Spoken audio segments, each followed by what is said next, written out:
ఉత్తరాంధ్ర జిల్లాల ఆరాధ్య దైవం భక్తుల పాలిట కొంగు బంగారం భక్తుల కోరికలు తీర్చే కల్పవల్లి అనకాపల్లి నూకాంబిక ఆలయంపై ట్రూత్ డిజిటల్ ప్రత్యేక వీడియో అందిస్తూ ఉంది. అయితే ప్రస్తుతం ప్రధానాచార్యులు ఉన్నారు, ఒకసారి మాట్లాడే ప్రయత్నం చేద్దాం. ఈ ఆలయం యొక్క రహస్యం, ఈ ఆలయం యొక్క చరిత్ర కూడా తెలుసుకునే ప్రయత్నం చేద్దాం. చెప్పండి, ప్రధానంగా ఈ నూకాలం అంటే ఇతర రాష్ట్రాల నుంచి, ఇతర జిల్లాల నుంచి కూడా భక్తులు వేలాది మందికి వస్తూ ఉంటారు. ప్రధానంగా ఈ ఆలయంలో ఎటువంటి పూజలు చేస్తూ ఉంటారు, ఈ ఆలయం యొక్క రహస్యం ఏంటి? యాదేవి సర్వభూతేషు మాతృరూపేణ సంస్థిత నమస్తస్యే నమస్తస్యే నమస్తస్యే నమో నమః.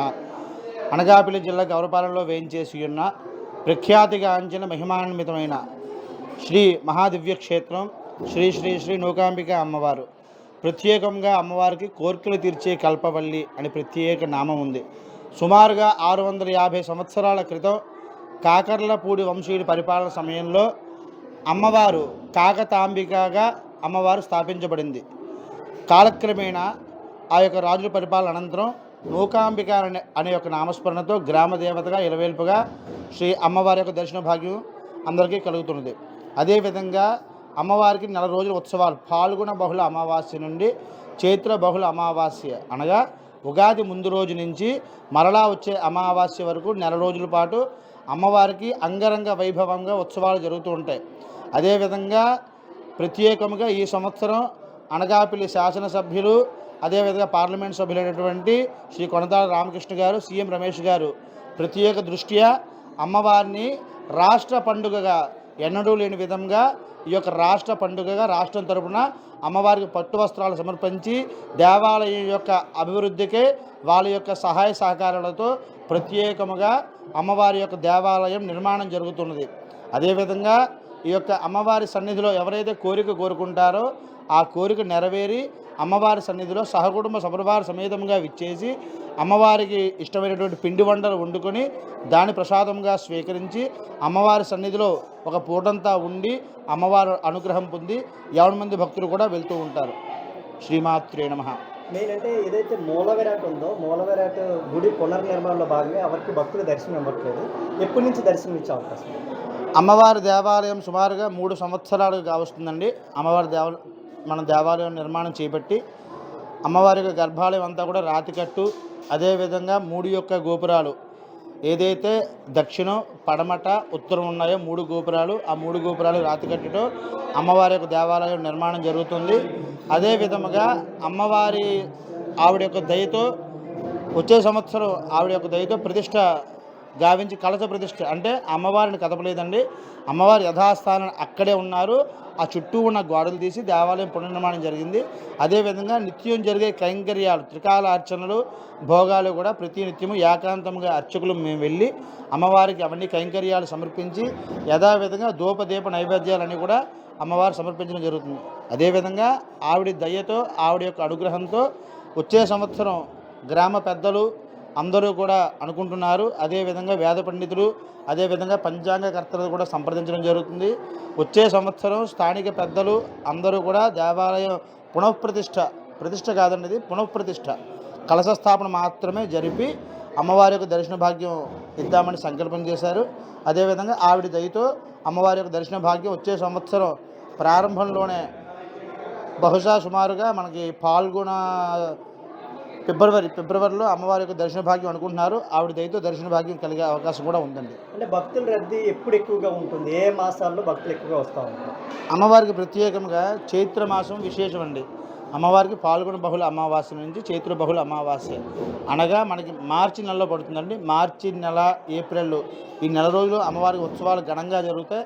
అదేవిధంగా ఏప్రిల్, మే, జూన్ ఈ యొక్క 3 నెలలు కూడా భక్తుల రద్దీ విపరీతంగా విశేషంగా ఉంటుంది. సుమారుగా 50 లక్షల నుంచి 60 లక్షల మంది భక్తులు దర్శనం చేసుకుంటారు.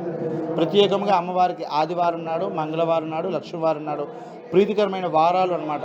ప్రత్యేకంగా అభిషేకాలు చేయించుకునే వాళ్ళ భక్తులు ఉంటే శుక్రవారం నాడు వచ్చి అమ్మవారి సన్నిధిలో వేకువజాన అభిషేకం చేస్తారు. ఆ అభిషేకంలో పాల్గొంటారు కూడా. ప్రస్తుతం మనం ఏదైతే ఇక్కడ దర్శనం చేసుకుంటున్నామో ఇది అమ్మవారి యొక్క బాలాలయం అండి. అమ్మవారి దేవాలయం పూర్తయ్యే వరకు అమ్మవారి యొక్క ప్రధాన కలశ అంటారు, జీవకలశ ఇది.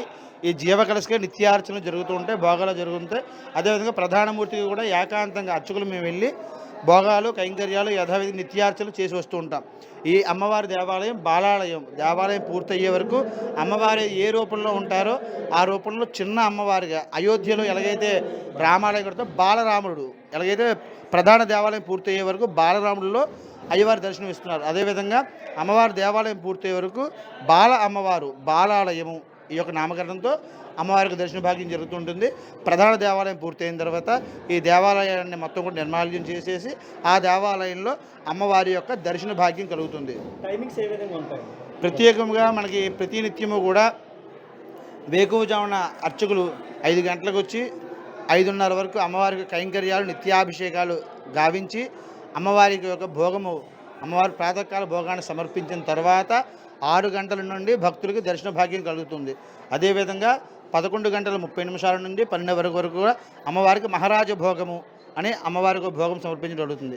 అదేవిధంగా సాయంత్రం ప్రదోష కాలంలో 6 నుంచి 6:30 వరకు అమ్మవారి నైవేద్యం జరుగుతుంది. మరలా కూడా 6:30 నక్షత్రహారతి ఇచ్చి అమ్మవారి యొక్క పునర్దర్శనం కలుగుతుంది. అమ్మవారిని భక్తులు ఆయా సమయాల్లో భక్తులు ఆ యొక్క అర్ధగంట మాత్రమే దేవాలయాన్ని నిలిపివేస్తారు. మిగతా సమయంలో తెల్లవారుజామున 6 నుంచి రాత్రి 8 వరకు నిత్యము కూడా దర్శనం ఇస్తూనే ఉంటారు అమ్మవారు. శుభం. అనకాపల్లి నూకాంబిక దేవస్థానం ఆలయం సంబంధించి దేవస్థాన చైర్మన్ పేల నాగశ్రీమంతో ఉన్నారు. ఒకసారి అసలు ఇక్కడ భక్తులకు ఎటువంటి సదుపాయాలు ఏర్పాటు చేస్తున్నారు, ప్రభుత్వం యొక్క సపోర్ట్ ఏ విధంగా ఉంది, ఈ ఆలయ అభివృద్ధికి ఎటువంటి ప్రణాళికలు వేస్తున్నారు అనేది అడిగి తెలుసుకుని ప్రయత్నించారు. చెప్పండి సార్, మీరు చైర్మన్గా బాధ్యతలు తీసుకున్న తర్వాత ఎటువంటి ప్రయత్నం చేస్తున్నారు ఈ ఆలయ అభివృద్ధి కోసం? మేము మొన్న కొత్త వర్షకి ఫెస్టివల్ కమిటీకి నియమించబడ్డామండి. గతంలో కూడా నేను 2010 నుంచి 13 వరకు ఈ టెంపుల్లో చైర్మన్గా చేసి ఉన్నాను. అలాగే రెండో పర్యాయం మొన్న ఉత్సవ కమిటీ చైర్మన్గా స్థానిక శాసనసభ్యులు మాజీ మంత్రివర్యులు కొంతాల రామకృష్ణ గారు సిఫార్సు మేరకు మా కమిటీ నియామకం జరిగింది. ఆయన అదే కాకుండా మా అదృష్టం ఏంటంటే మేము వచ్చిన తర్వాత ఈ టెంపుల్ని స్టేట్ ఫెస్టివల్ కింద మన ముఖ్యమంత్రి వర్యులు చంద్రబాబు నాయుడు గారు అలాగే ఉప ముఖ్యమంత్రి పవన్ కళ్యాణ్ గారు నేతృత్వంలో స్టేట్ ఫెస్టివల్గా కూడా మనకి అనౌన్స్ చేయించారు కొంతాల రామకృష్ణ గారు. మాకు చాలా గర్వంగా ఉందండి. ఎందుకంటే స్టేట్ ఫెస్టివల్ అయిన వెంటనే ఫస్ట్ కమిటీగా మాది ఉండడం, నేను చైర్మన్గా చేయడం మా పౌరజనం సుకృతం. అలాగే భక్తులకు కూడా ఫెస్టివల్ ఎటువంటి అవాంఛనీయ సంఘటనలు జరగకుండా చక్కగా ఏర్పాట్లు కూడా రామకృష్ణ గారు దీంతో ఎప్పుడూ లేని విధంగా లైటింగ్ కానీ అలాగే ఫోర్వర్డ్ జంక్షన్లో ఎన్టీఆర్ గ్రౌండ్లో ప్రోగ్రామ్స్ కానీ అలాగే కంటిన్యూగా 4 రోజులు ప్రోగ్రామ్స్ నిర్వహించడం కానీ చాలా చక్కగా మా చేత చేయించారు ఆయన. మేము కూడా అందరం మా కమిటీ సభ్యులు కానీ మేమందరం కూడా హ్యాపీగా ఫీల్ అయ్యాం. అంటే ఈ గుడి డెవలప్మెంట్కి ప్రభుత్వం ఏమైనా నిధులు కేటాయిస్తుందండి? ప్రభుత్వ నిధులు అంటే ఇప్పుడు మనకి టెంపుల్కి ఆదాయం లేని టెంపుల్కి మాత్రమే ప్రభుత్వం నిధులు ఇస్తుందండి. మనకు ఆల్రెడీ టెంపుల్కి నిధులు ఉన్నాయి కాబట్టి అమ్మవారికి ఆదాయం ఎక్కువే ఉంటుంది కాబట్టి ప్రభుత్వం తరపు నుంచి నిధులేమి రావు. కానీ చంద్రబాబు నాయుడు గారు ముఖ్యమంత్రిగా ఉన్నప్పుడు మన టెంపుల్కి ఒక 10 కోట్ల రూపాయలు ఆయన నిధులు ఇచ్చారండి.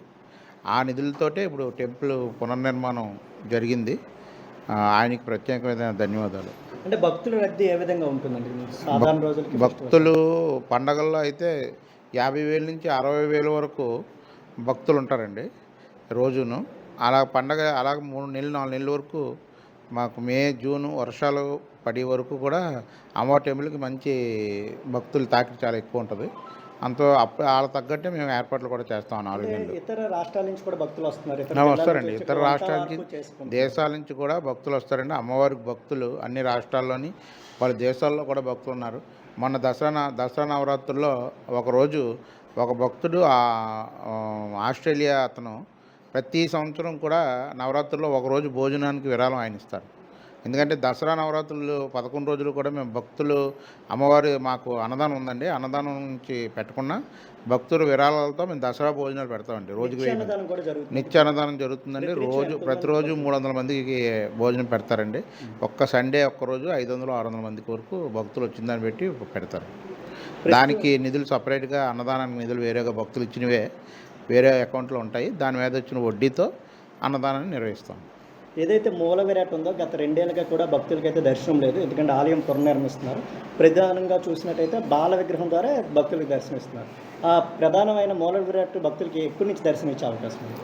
ఆల్రెడీ కొంతాల రామకృష్ణ గారి సూచన మేరకు ముహూర్తాలు కూడా పెట్టడానికి మా అర్చకులు సిద్ధపడ్డారండి. ఆల్రెడీ మనకి జనవరిలో, అంటే ఇది దక్షిణాయనంలోనే ఓపెన్ చేద్దాం అనుకున్నాం. కానీ దక్షిణాయనం అవడం వలన దేవాలయ ఓపెనింగ్కి మంచిది కాదు. ఇంత పెద్ద దేవాలయ నిర్మాణం జరిగిన తర్వాత మంచి రోజుల్లో ప్రారంభించాలని చెప్పేసి కమిషనర్ గారు కానీ, లేకపోతే మా అర్చక ఎగ్జామినర్లు కానీ వీళ్ళందరూ సూచన మేరకు రేపు ఉత్తరాయణంలో, అంటే సంక్రాంతి తర్వాత ఉత్తరాయణం వస్తుందండి. ఆ మంచి రోజులు చూసుకొని ఫిబ్రవరి ఎండింగ్ కానీ మార్చ్ ఫస్ట్ వీక్లో కానీ అమ్మవారి టెంపుల్ పండగ ముందే ప్రారంభించడానికి అన్ని ఏర్పాట్లు చేస్తున్నాం. అంటే దేవాలయం చుట్టూ ట్రాఫిక్ సమస్య ఉంది, రోడ్డు వైండింగ్ ఎటువంటి చర్యలు తీసుకోబోతున్నారు? రోడ్డు వైండింగ్ సమస్య కూడా ప్రభుత్వంలో ఉందండి.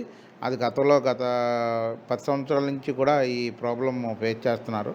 ఎందుకంటే ఇక్కడ చుట్టుపక్కల ఉన్నటువంటి ఇల్లులు కానీ ఇవన్నీ ఒక 60 ఫీట్ రోడ్డుకి మన ఎన్టీఆర్ విగ్రహం దగ్గర నుంచి ఇటు బైపాస్ జంక్షన్ వరకు 60 అడుగుల రోడ్డు విస్తరణకి ఆల్రెడీ ప్రణాళిక సిద్ధంగా ఉన్నాయండి. మొన్న కూడా వీసీ గారు కూడా వచ్చారు. ఆయన కూడా ఈ పెండింగ్లో ఉన్న సమస్యని త్వరలోనే క్లియర్ చేస్తాం. దీనికి ఏ విధంగా చేయాలి, 50 అడుగులు చేయాలా, 60 అడుగులు చేయాలా, దాని మీద ఇక్కడ లోకల్ పీపుల్స్తో కూడా ఎవరికి ఎటువంటి ఇబ్బంది కలగకుండా అందరూ సహకారంతో ఆ రోడ్డు వైండింగ్ కూడా చేయడానికి ఏర్పాట్లు పూర్తవుతున్నాయండి. భక్తులు ఎవరైనా ఆన్లైన్లో డొనేషన్ ఇచ్చే అవకాశం ఉందండి దేవాలయం? ఉన్నదండి, మాకు క్యూఆర్ కోడ్ సిస్టమ్ ఉంది. అది క్యూఆర్ కోడ్లో ఎవరైనా భక్తులు ఆన్లైన్లో పంపించవచ్చు. మా టెంపుల్ అకౌంట్స్ ఉన్నాయి, దాని క్యూఆర్ కోడ్లు కూడా ఉన్నాయి. అవి మేము పండగల్లోని కరపత్రాల్లోని పాంప్లెట్లు అన్నింటిలో ముద్రిస్తాం. దానికి క్యూఆర్ కోడ్ దానికి స్కాన్ చేసుకొని ఎవరైనా డొనేషన్ అన్నదానానికి కానీ, లేకపోతే రకరకాల సేవలు ఉన్నాయి మాకు, ఆ సేవలు ఏ సేవకైనా వాళ్ళు డొనేషన్ ఇవ్వచ్చు. అమ్మవారి టెంపుల్ నిర్మాణానికి కానీ, లేకపోతే టెంపుల్ డెవలప్మెంట్ అకౌంట్కి కానీ, లేకపోతే అన్నదానానికి కానీ, దేనికైనా సపరేట్ అకౌంట్లు కాబట్టి దేనికైనా అందులో అది స్కాన్ చేసిన వెంటనే అందులో చూపిస్తుందండి. ఆ చూపించిన దానికి వాళ్ళు ఆ నెంబర్కి అకౌంట్లోకి వాళ్ళు స్కాన్ చేయొచ్చు. మేము శ్రీకాకుళం నుండి వచ్చామన్నా. ఎందుకంటే నూకాలమ్మారంటే చాలా ఫేమస్. మేము కూడా ఊర్లో కూడా ముర్రాట్లు ఇవ్వడం, అలాగే అమ్మవారితో ప్రతి భవానీ మాలకు కూడా సపరేట్గా అమ్మ కోసమే ఒక సాంగ్ రాయడం అలాంటి చేయడం జరుగుతుంది. ప్రతి సంవత్సరం కూడా మేము వస్తాం అమ్మవారికి. ఎలా తెలుసు అసలు అమ్మవారికి ఫేమస్, అది అందరూ తెలిసిన విషయం, ఫేమస్. అది కాక కింద సంవత్సరం నుండి ఇంకా ఫేమస్ అయిపోయింది. ఎందుకంటే మన పవన్ కళ్యాణ్ గారు ఇక్కడ రావడం జరిగింది, అందరికి తెలిసిన విషయమే. నెక్స్ట్ వచ్చే సంవత్సరం ఈ గుడి ఓపెనింగ్ అంట, దానికోసం కూడా మేము రావడం. సూపర్ ఉన్నాయి, అన్నదానం కూడా చాలా బాగుంది.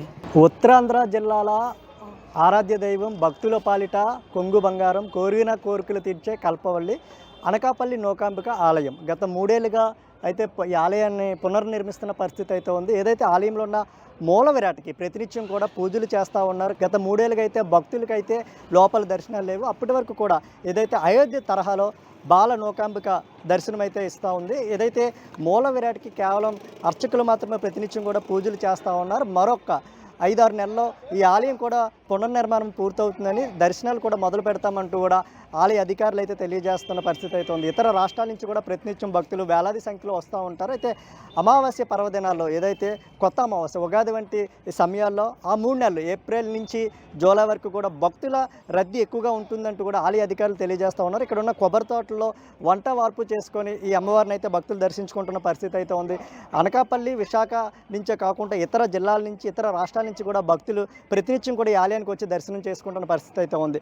ఆలయ పునర్నిర్మాణంలో భాగంగా ప్రస్తుతం అయితే బాల నూకాంబిక భక్తులకు దర్శనమిస్తున్న పరిస్థితి అయితే ఉంది. అయోధ్యలో బాలరాముడు ఏ విధంగా దర్శనమిస్తున్నారో ఈ ప్రధాన ఆలయం పూర్తయ్యే వరకు కూడా బాల నూకాంబిక అయితే భక్తులకు దర్శనమిస్తున్న పరిస్థితి ఉంది. విజువల్స్లో కూడా చూడవచ్చు, భారీ స్థాయిలో రాతితో ఈ కట్టడం అంతా నిర్మిస్తున్న పరిస్థితి ఉంది. అయితే పవన్ కళ్యాణ్ డిప్యూటీ సీఎంగా ప్రమాణ స్వీకారం చేసిన వెంటనే ఇక్కడికి రావడం, ఈ అమ్మవారిని దర్శించుకోవడం జరిగింది. ఎన్నడూ లేని విధంగా రాష్ట్ర ప్రభుత్వం కూడా స్టేట్ ఫెస్టివల్గా అయితే ఈ ఆలయాన్ని ప్రకటించింది. రాష్ట్ర ప్రభుత్వం నుంచి కూడా నిధులు ఇస్తున్న పరిస్థితి అయితే కనిపిస్తూ ఉంది. అయితే మరో 6 నెలల్లో ఈ ఆలయంలో ఉన్న ప్రధాన ఆలయంలో ఉన్న దేవతామూర్తికి అయితే భక్తులకు దర్శనమిస్తామంటూ కూడా ఆలయ అధికారులు అయితే తెలియజేస్తున్న పరిస్థితి అయితే కనిపిస్తూ ఉంది.